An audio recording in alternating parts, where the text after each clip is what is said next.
कहानी की स्टार्टिंग में हम देखते हैं टोक्यो को, जहां हर कोई अपने काम में पूरी तरह बिजी था।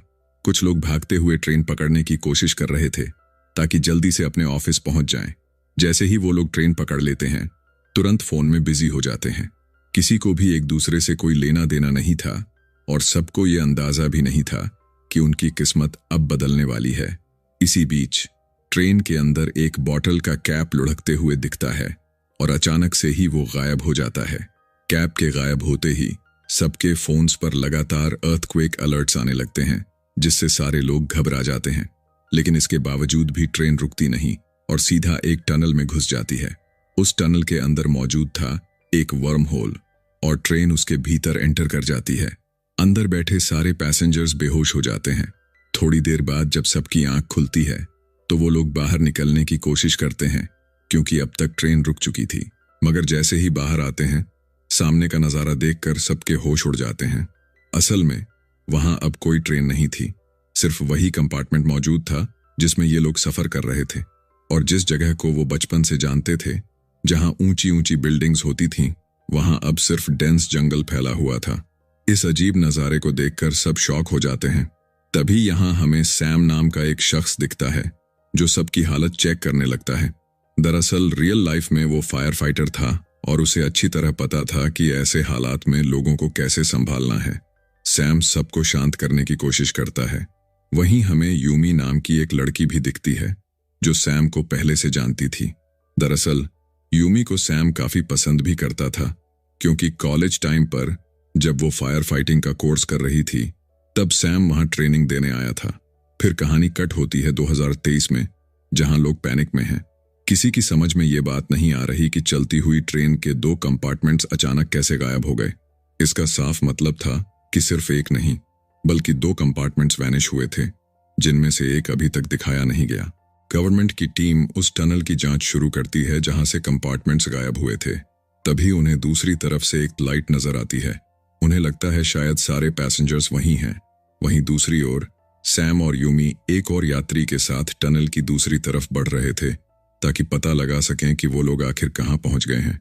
चलते चलते इन्हें भी एक लाइट दिखाई देती है और इन्हें लगता है कि कोई इन्हें ढूंढने आ रहा है।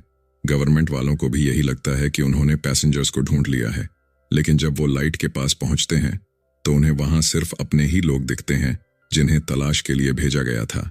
इधर सैम, यूमी और तीसरा पैसेंजर लाइट का पीछा करते हुए टनल के दूसरे छोर पर पहुंच जाते हैं। वहां से सूरज की रोशनी अंदर आ रही थी। बाहर निकलने के बाद जब वो ऊपर चढ़कर देखते हैं तो सामने सिर्फ डेजर्ट फैला हुआ था। ये देखकर सबके होश उड़ जाते हैं, क्योंकि किसी को समझ नहीं आता कि आखिर वो लोग कहां पहुंच गए हैं। ये तीनों उस जगह का वीडियो रिकॉर्ड कर लेते हैं ताकि वापस जाकर बाकी लोगों को दिखा सकें। लेकिन जब वो लौटकर सबको ये बातें बताते हैं तो कोई उन पर भरोसा नहीं करता। मगर जैसे ही वो वीडियो दिखाते हैं, सबको मजबूरी में यकीन करना पड़ता है।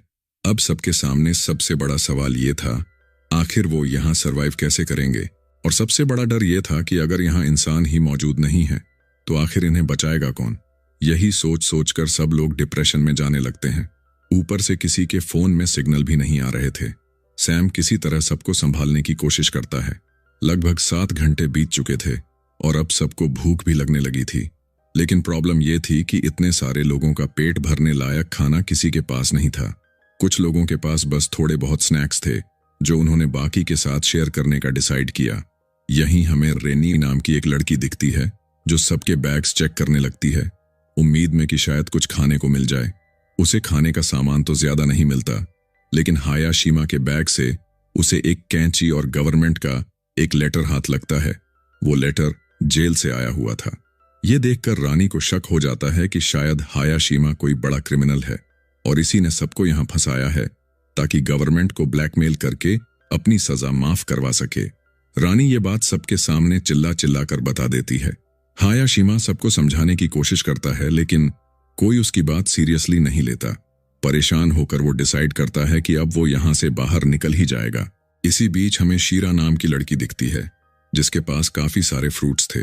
वो सबको भूखा देखकर अपने फ्रूट्स सबके साथ शेयर कर देती है। जब लोग फ्रूट्स खा रहे थे, तभी कटाना नाम का एक लड़का मोबाइल पर वो वीडियो देख रहा था जो उसने अभी थोड़ी देर पहले रिकॉर्ड किया था। उस वीडियो में साफ दिखाई देता है कि रेनी सबके बैग से खाना चुराने की कोशिश कर रही थी। जैसे ही ये बात सैम को पता चलती है, वो अपने एक साथी को लेकर बाहर निकल पड़ता है ताकि हायाशिमा को वापस ला सके। उधर हायाशिमा काफी दूर निकल चुका था और चलते चलते एक खाई में गिरने ही वाला होता है, लेकिन सही समय पर सैम पहुंचकर उसे खींच लेता है। तब हायाशिमा सैम को बताता है कि असल में वो कोई क्रिमिनल नहीं बल्कि एक मशहूर हेयर ड्रेसर है, लेकिन वो उस लेटर के बारे में किसी को कुछ नहीं बताता जो रानी को उसके बैग से मिला था। रात होते ही कुछ लोग तो सो जाते हैं, लेकिन ज्यादातर नींद नहीं ले पाते क्योंकि टेंशन बहुत ज्यादा थी। सुबह तक सबका हौसला टूटने लगा था। उन्हें लग रहा था कि अब शायद कोई भी इन्हें बचाने नहीं आएगा।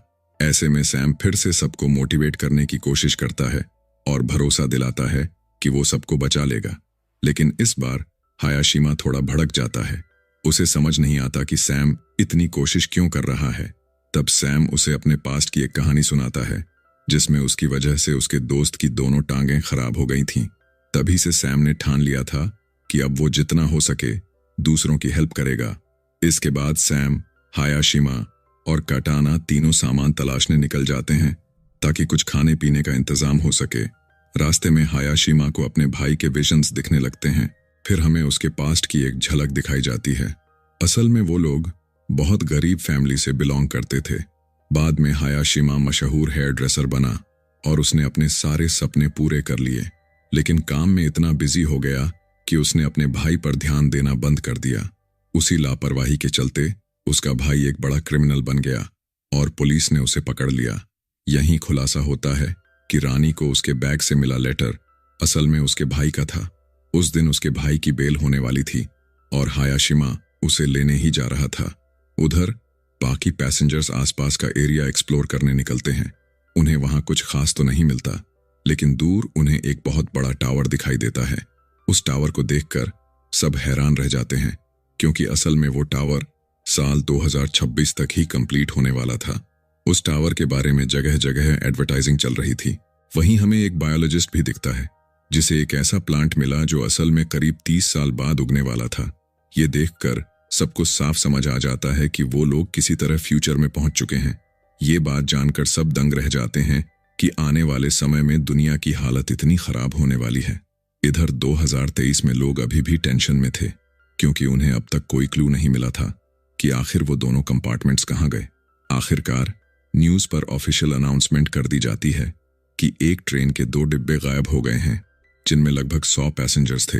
वहीं फ्यूचर में रात के वक्त सैम और यूमी ट्रेन की छत पर पॉलीथीन बिछा रहे थे ताकि ड्यू ड्रॉप्स इकट्ठा करके पानी मिल सके। लेकिन अगली सुबह तक सबकी प्यास बढ़ चुकी थी।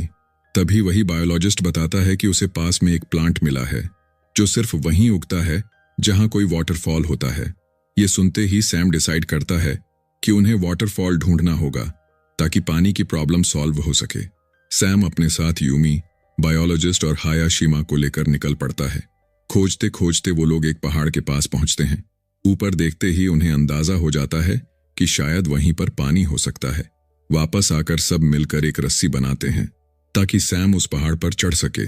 सैम रस्सी लेकर ऊपर पहुंचता है और वहां उसे सच में पानी मिल जाता है।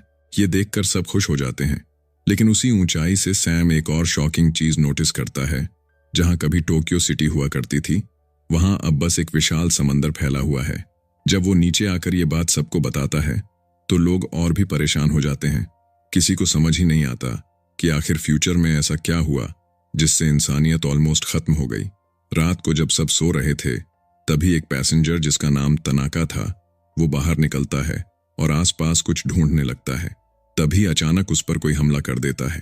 तनाका किसी तरह वापस आकर सबको इस बारे में बताता है, लेकिन कोई भी उसकी बात पर यकीन नहीं करता। सबको लग रहा था कि उनके अलावा यहाँ कोई और इंसान मौजूद ही नहीं है।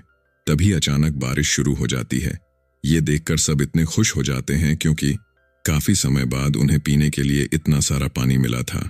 साथ ही उन्होंने एक्स्ट्रा पानी भी कलेक्ट कर लिया ताकि बाद में काम आ सके। अगले दिन बायोलॉजिस्ट कुछ बेरीज और साथ ही कुछ प्रॉन्स ढूंढ लेता है जिन्हें खाया जा सकता था। ये देखकर कई लोग बाहर निकल जाते हैं ताकि बाकी के लिए भी खाना कलेक्ट कर सकें। लेकिन इस दौरान यूमी अपने एक साथी के साथ बेरीज ढूंढ रही होती है और गलती से पॉइजनस बेरीज खा लेती है। इससे उसकी तबीयत अचानक बिगड़ जाती है। सैम बहुत टेंशन में आ जाता है क्योंकि वो यूमी को दिल से पसंद करता था। जब यूमी को वापस कंपार्टमेंट में लाया जाता है तो सब मिलकर उसका ख्याल रखने लगते हैं। आखिरकार किसी तरह यूमी की जान बचा ली जाती है। इस घटना के बाद सबको साफ समझ आ जाता है कि अगर वो लोग बस बैठे रहेंगे और कुछ नहीं करेंगे तो सब मारे जाएंगे। इसलिए अगले दिन से सबने मिलकर काम करने का डिसाइड किया। उस रात उन्होंने मिलकर काफी चीजें कलेक्ट कर ली थीं। सेलिब्रेशन के तौर पर सबने साथ में बैठकर वो चीजें खाईं। लेकिन यहीं एक और प्रॉब्लम खड़ी हो जाती है। कुछ लोगों ने ऐसी बेरीज भी जमा कर ली थीं जो दिखने में खाने वाली बेरीज जैसी लग रही थीं, लेकिन असल में वो पूरी तरह पॉइजनस थीं। हायाशिमा को शक होता है कि ये सब तनाका का काम है, क्योंकि पहले तनाका को लोगों ने यहां से निकाल दिया था। वजह ये थी कि उसने हायाशिमा की कैंची चुराने की कोशिश की थी। गुस्से में हायाशिमा जंगल की तरफ तनाका को ढूंढने निकलने लगता है, लेकिन सैम उसे रोकता है और खुद ही तनाका को ढूंढने निकल जाता है। सुबह जब सैम वापस आता है तो उसे तनाका तो नहीं मिलता, लेकिन सिजर्स जरूर मिल जाती हैं जिन्हें तनाका ने जंगल में फेंक दिया था। इसी बीच बायोलॉजिस्ट को कुछ निशान भी दिखते हैं जिनसे अंदाजा लगता है कि पास में कोई रिवर हो सकती है। अगर रिवर मिली तो वहां से वो लोग मछलियां पकड़कर खा सकते हैं। बायोलॉजिस्ट कुछ पैसेंजर्स को लेकर उस रिवर को ढूंढने निकलता है, लेकिन तभी अचानक एक अनजान आदमी उन पर अटैक कर देता है और उनके एक साथी को बुरी तरह घायल कर देता है। घायल को जब वापस लाया जाता है तो सब मिलकर उसका इलाज करते हैं, पर उसकी हालत अब भी काफी सीरियस रहती है। इसी से सबको ये बात साफ हो जाती है कि यहाँ वो अकेले नहीं है। इतने में तनाका वापस आ जाता है। वो सबको बताता है कि पहले वो एक सिक्योरिटी कंपनी में काम करता था। वो कहता है कि अगर उसे यहाँ रुकने की परमिशन दी जाए तो वो उनके साथ मिलकर ट्रैप्स बनाएगा, ताकि अगर कोई और लोग इनके पास आने की कोशिश करें तो वो ट्रैप्स में फंस जाए। ये सुनकर सब उसे रोक लेने का फैसला कर लेते हैं। दूसरी तरफ हायाशिमा को दिखाया जाता है जो रीना के बाल बना रहा होता है। इतने दिनों बाद अपने पसंदीदा काम को करने पर हायाशिमा को काफी अच्छा फील होता है। वहीं सैम यूमी के साथ बैठा होता है। तभी अचानक उसे एक बच्चा नजर आता है। दोनों उसका पीछा करने लगते हैं और रिवर के किनारे तक पहुंच जाते हैं। वहां पहुंचकर वो बच्चा उनसे कहता है कि यहीं वेट करो, और फिर वहां से चला जाता है। उस बच्चे का वेट करते करते रात हो जाती है। तभी बच्चा वापस आता है और हायाशिमा भी वहीं पहुंच जाता है। अब वो बच्चा तीनों को अपने साथ ले जाता है उस जगह जहां दूसरे कंपार्टमेंट के सर्वाइवर्स रहते थे। वहां पहुंचकर सैम और बाकी लोग हैरान रह जाते हैं, क्योंकि उन लोगों ने काफी प्रोग्रेस कर ली थी। उन्होंने हर तरफ ट्रैप्स लगा रखे थे और बहुत सारी बॉल्स भी। आगे चलकर सैम उनकी ग्रुप के लीडर से मिलता है, जिसका नाम था यूमोटो। सैम उसे बताता है कि उनके कुछ साथियों ने उसके एक दोस्त पर अटैक किया था। ये सुन यूमोटो उस आदमी को बुलाता है जिसने अटैक किया था। जैसे ही वो शख्स सैम के सामने आता है, वो शर्मिंदा होकर सैम से माफी मांगने लगता है। यहाँ सैम यूमोटो को बताता है कि उसे यहाँ पर कई सारी चीजें मिली हैं। तब यूमोटो भी अपनी कुछ जानकारी इनके साथ शेयर करता है। वो बताता है कि जब वो लोग यहाँ पहुंचे थे तब उन्हें एक बोट मिली थी जिसके अंदर एक रेडियो भी था। हालांकि वो रेडियो खराब था, लेकिन यूमोटो ने किसी तरह उसे ठीक कर लिया और सिग्नल्स पकड़ने की कोशिश करने लगा। आखिरकार वो कामयाब हुआ और उसे कनाडा से सिग्नल्स मिले। उसी से पता चला कि वो लोग एक्चुअली 2060 में पहुंच चुके हैं। साथ ही ये भी सामने आया कि इस दुनिया का विनाश 2026 में ही हो गया था।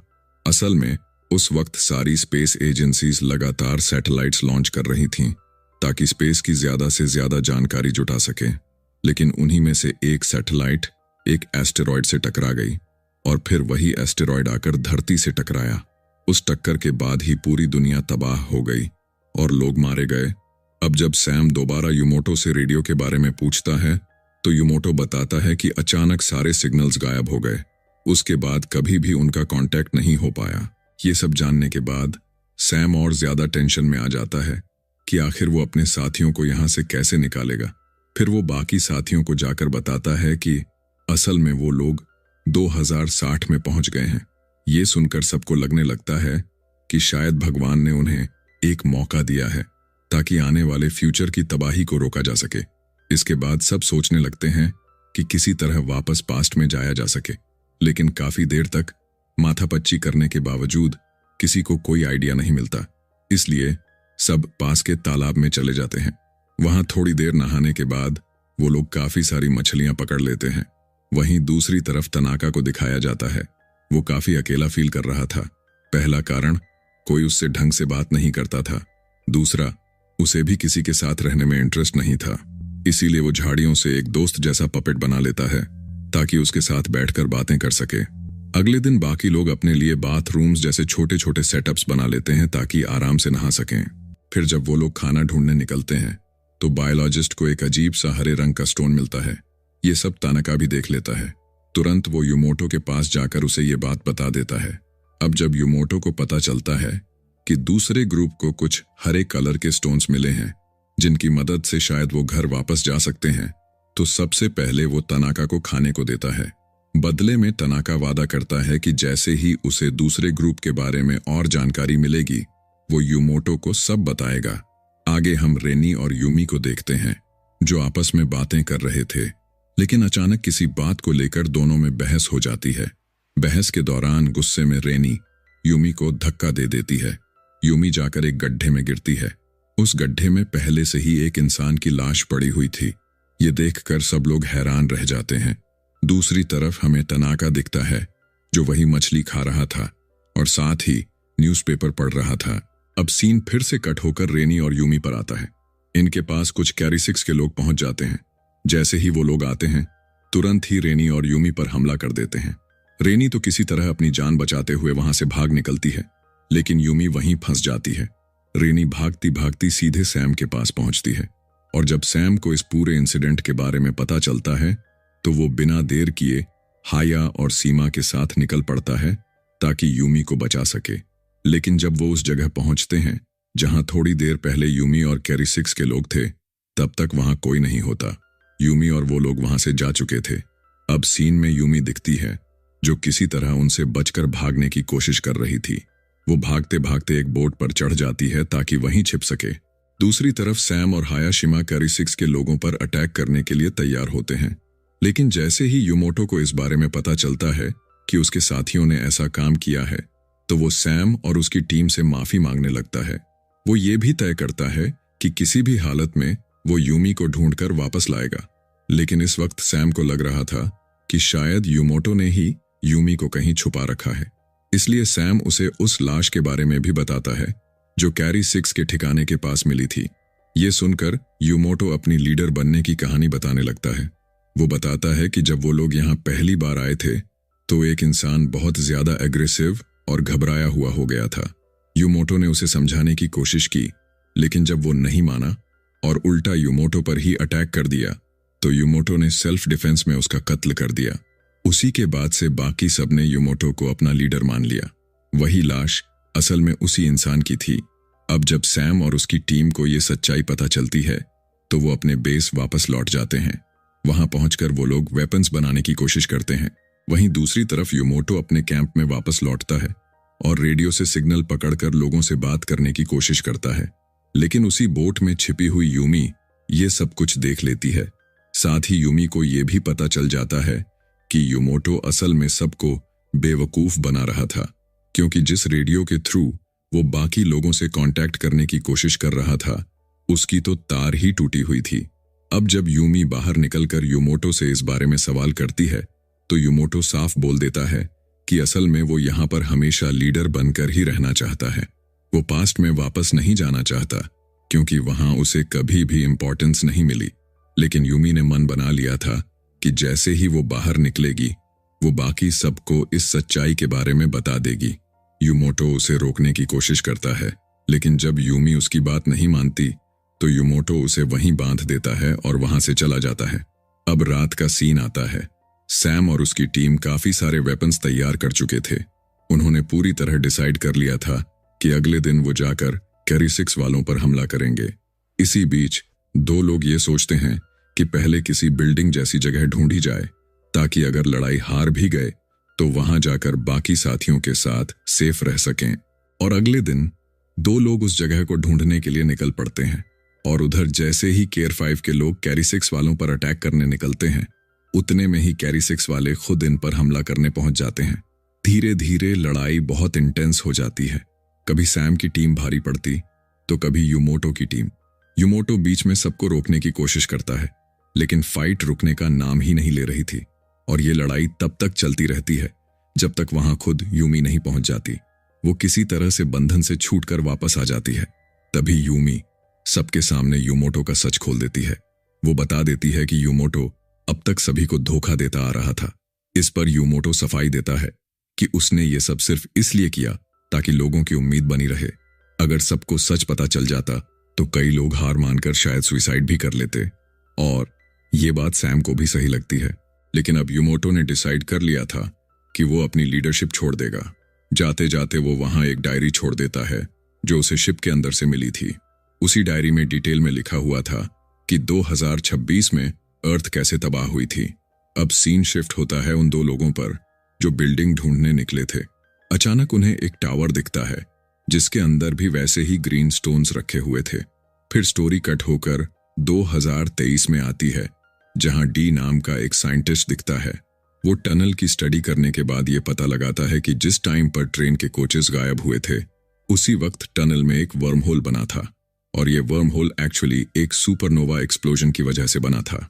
अब सुपरनोवा एक्सप्लोजन असल में एक फिनोमिनॉन है जिसमें जब कोई स्टार अपने आखिरी स्टेज पर पहुंच जाता है तो मरते वक्त अचानक बहुत बड़ी मात्रा में एनर्जी रिलीज करता है। और उसी एनर्जी रिलीज के समय ही वो वर्म होल बना था जिसने 2023 और 2060 की टाइमलाइन को आपस में जोड़ दिया था। इसके बाद सीन जाता है 2060 में जहां एक इंसान बाकी सारे पैसेंजर्स को यही सुपरनोवा वाला फिनोमिनॉन समझा रहा था। लेकिन तभी अचानक से एक बहुत बड़ा तूफान आ जाता है। ये देखकर सारे लोग वापस उसी कोच के अंदर चले जाते हैं जो उन्हें 2060 में लाया था। अब तूफान इतना खतरनाक हो चुका था कि टनाका डिसाइड करता है कि वो उसी टनल में चला जाएगा जहां से ट्रेन बाहर निकली थी। इसलिए वो इमरजेंसी गेट खोल देता है और सब लोग टनल के अंदर चले जाते हैं। अंदर जाकर वो देखते हैं कि वहां एक वर्म होल बना हुआ है जो धीरे धीरे आसपास की हल्की चीजों को अपनी तरफ खींच रहा था। इतने में वो टनाका की वो डॉल भी खींच लेता है जो उसने अकेलेपन से बचने के लिए बनाई थी। लेकिन सब लोग वर्म होल को ठीक से समझ ही रहे थे कि बाहर का तूफान अचानक पूरी तरह से थम जाता है। और जैसे ही तूफान रुकता है वैसे ही वर्म होल भी बंद हो जाता है। अब सीन फिर से 2023 में आता है। यहाँ एक डिटेक्टिव उसी जगह पर खड़ा था जहां से टनाका की डॉल वर्म होल में चली गई थी। और अचानक वो डॉल वापस आकर सीधे डिटेक्टिव के पैरों में गिरती है। ये देखकर वो हैरान रह जाता है। अब सीन 2060 में आता है। यहाँ सैम और उसकी टीम को समझ में आ गया था कि अगर उन्हें वापस से वर्म होल बनाना है तो उन्हें एक सोलर लाइक ऑब्जेक्ट और इलेक्ट्रिसिटी की जरूरत होगी। इसीलिए ये लोग एक पावर स्टेशन ढूंढने निकलते हैं जो उस समय जमीन के अंदर दफन हो चुका था। कुछ घंटों की मेहनत के बाद ये लोग उस पावर स्टेशन को ढूंढने में कामयाब हो जाते हैं। ये पावर स्टेशन जमीन में इस तरह छुपा हुआ था कि मानो आज तक उसका कोई नामो निशान ही न रहा हो। फिर सब लोग अपनी जरूरत की चीजें इकट्ठा करके वापस उसी कोच के पास पहुंचते हैं। वहां वो कोच के एक कोने को सोलर लाइक सेटअप में बदल देते हैं। जैसे ही इलेक्ट्रिसिटी सप्लाई चालू होती है वहां एक वर्म होल बनना शुरू हो जाता है। ये देखकर सभी काफी खुश हो जाते हैं। अब सब लोग एक एक करके वर्म होल में प्रवेश करने लगते हैं। लेकिन तनाका अकेला रुक जाता है क्योंकि वो नहीं चाहता था कि वो वापस जाए। इसीलिए सब लोग तनाका से आखिरी बार अलविदा लेते हैं और फिर डब्बे में चढ़ जाते हैं। जैसे ही बाहर स्टॉर्म आता है वर्म होल फिर से खुल जाता है और उनका कैरेज भी उस बॉम्ब होल के अंदर चला जाता है। ये देखकर सभी बहुत खुश हो जाते हैं। थोड़ी देर बाद जब उनकी आंख खुलती है तो बाहर से कोई उनके डोर को पीट रहा होता है। लेकिन जब बाहर से लोग अंदर आते हैं तो पता चलता है कि ये लोग धोखे से 2026 में आ गए हैं। सभी लोग ये जानकर हैरान और शॉक्ड हो जाते हैं क्योंकि इसी साल पूरी अर्थ तबाह होने वाली थी। सबको समझाने की कोशिश की जाती है कि ये लोग पास्ट से आए हैं और पूरी अर्थ तबाह होने वाली है। लेकिन कोई भी उनकी बात पर यकीन नहीं करता। सब सोच रहे थे कि शायद ये लोग नशे में हैं और हेलुसिनेट कर रहे हैं। ये न्यूज़ भी वायरल हो जाती है कि 2023 में जो कैरेज गायब हुआ था वो अचानक 2026 में पहुंच गया है। लेकिन ज्यादातर लोगों को इस बात पर भरोसा नहीं था कि ये वही लोग हैं जो 2023 में गायब हुए थे। बाद में जब उनका मेडिकल एग्जामिनेशन कराया जाता है तब सभी को पता चलता है कि असल में ये लोग वही हैं जो 2023 में गायब हुए थे। दुनिया में कुछ लोग ऐसे भी थे जो इन लोगों की बातों पर यकीन कर रहे थे, लेकिन कुछ लोग ऐसे भी थे जो उन्हें पागल साबित करने की कोशिश कर रहे थे। फिर हम एक ऐसे इंसान को देखते हैं जिसे जब ये सारी बातें पता चलती हैं तो वो तुरंत उन लोगों से मिलने के लिए निकल जाता है। असल में उसने भी उसी एस्टेरॉयड के बारे में पढ़ा था जो जल्द ही अर्थ से टकराने वाला था। साथ ही हम एक और पैसेंजर को देखते हैं जो गवर्नमेंट अथॉरिटी में एक बहुत बड़े पोस्ट पर थी और काफी रिच भी थी। वो सीधे डिफेंस मिनिस्टर से मिलने चली जाती है। डिफेंस मिनिस्टर उसकी बात ध्यान से सुनती है और बताती है कि उनकी टीम पहले से ही इस पर काम कर रही है। कुछ ही समय में एस्टेरॉयड सच में टकराने वाला था, इसलिए वो लोग ऐसे मिसाइल्स बनाने की कोशिश कर रहे थे जो एस्टेरॉयड को टकराने से रोककर उसका डायरेक्शन बदल दें। ये सब जानने के बाद उस औरत को बहुत सुकून मिलता है। वो बाकी सभी टीम मेंबर्स को इन्फॉर्म करती है, जिससे सभी लोग बहुत खुश होते हैं। धीरे धीरे वो दिन भी आ जाता है जिस दिन एस्टेरॉयड टकराने वाला था। उस दिन सभी की सांसें थमी हुई थीं, क्योंकि किसी को नहीं पता था कि वो लोग आज के बाद जिंदा बचेंगे या नहीं। सब लोग एक साथ मिलते हैं और न्यूज़ देखने लगते हैं। वहां उन्हें पता चलता है कि मिलिट्री अपने मिशन में सक्सेसफुल रही है। उसने एस्टेरॉयड की डायरेक्शन बदल दी और पूरी ह्यूमैनिटी को बचा लिया।